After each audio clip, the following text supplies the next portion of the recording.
Hi friends, this is Julissa of Paper Gems by Jules, and today I am showing you how to use that mountainscape stencil to create a kind of faux mummy look on your paper. I'm also using the brand new Winnie the Pooh Trick or Treat stamp set by Unity Stamp Company. This is a super cute stamp set, and it also comes with Piglet, but for this particular project I only wanted to use Winnie the Pooh because he has that mummified look, and I wanted to kind of showcase how you can multi-purpose these stencils to create different purposes other than just a mountainscape background. So for now, let's check out the coloring. In case you're curious, I'm using 3 specific colors to create the Winnie the Pooh yellowish look. It is YR27, YR24, and Y26. That's my personal choice, but you can use whatever you want. Enjoy it, have fun, use whatever colors you may have, but this is kind of my little favorite combo for him. So check out the coloring, and then I'll circle back when we are ready to use that stencil.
Right, so we are done with the coloring and we are back onto stenciling. So this is Unity's Mountainscape stencil. It's an 8.5 by 11 sheet, and it has, I believe it's 4 different layers of mountainscape. So I was looking at this and I thought this kind of looks like shredded paper too. So thought maybe we can make a little bit of a faux gauze look, like a mummified look. Granted, you can absolutely use like a wide ribbon, you can rip paper, there's a million different ways, but I'm trying to showcase more of maximizing your stash. I know I love to buy the latest and the greatest. I love to have, I'm a bit of a collector, some may say, but I just want to make sure that people know that there are so many ways to use the products that you already have. And this is just another fun way to use this stencil. So the mistake I made originally was that the foam pad that I had was square and I was kind of going a little too further out than just the edge. You just want to get the edge. You just want a slight shadow above the edge. So you'll see here what I'm doing. I'm trying to find the right combination so it kind of looks a little more organic, that they don't mirror, like you don't want to use the same piece of the mountainscape over and over and over because it looks just, you know, repetitive. So you want to have a little bit something offset and so on. So, but you'll see here, even here I went a little bit too far, but it's fine. I'm going to show you how to fix it. So I'm doing the last piece, and again, you can kind of go off the paper. It doesn't have to be precise. The key is to have a look of layers, and I left where the sentiment is uncolored because I wanted to leave that blank, like that's the focal point, that it was like stamped on the actual gauze. So that's a cute little look. But there's also another sentiment in this set that you can use. It's so cute. I think I might actually do a pink version with Piglet, but we'll see if I have time. But this is just a fun way to use this, and I'm using burlap. What distress ink. I'll put it in the bottom of frayed burlap. Now I remember. And I'm using that on the edges just to kind of blend stuff in. And again, I'm trying to offset a little bit of the mistakes that I have on there, and they're subtle. And maybe it's just me overthinking it, staring at my projects. But do you enjoy what you're doing? The other thing I did to add a little more fun to this is I colored in the bottom of the word. So to give it a little, I was going to do it with red as if it was bloody. And then I was like, well, Winnie the Pooh's kind of super cute, so I don't really want to do blood. So I decided to go in with the YR24 and do it as if it was like honey. So it's not as gory, but still kind of cute.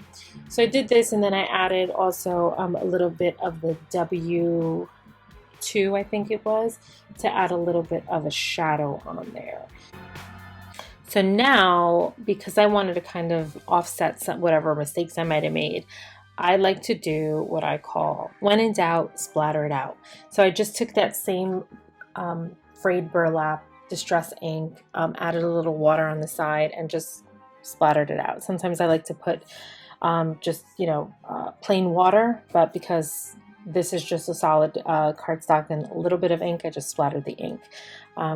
Now I'm adhering it to a piece of scrap black paper that I die cut using that fun Scallops and Stitch Rectangles Nesting Dies by Unity.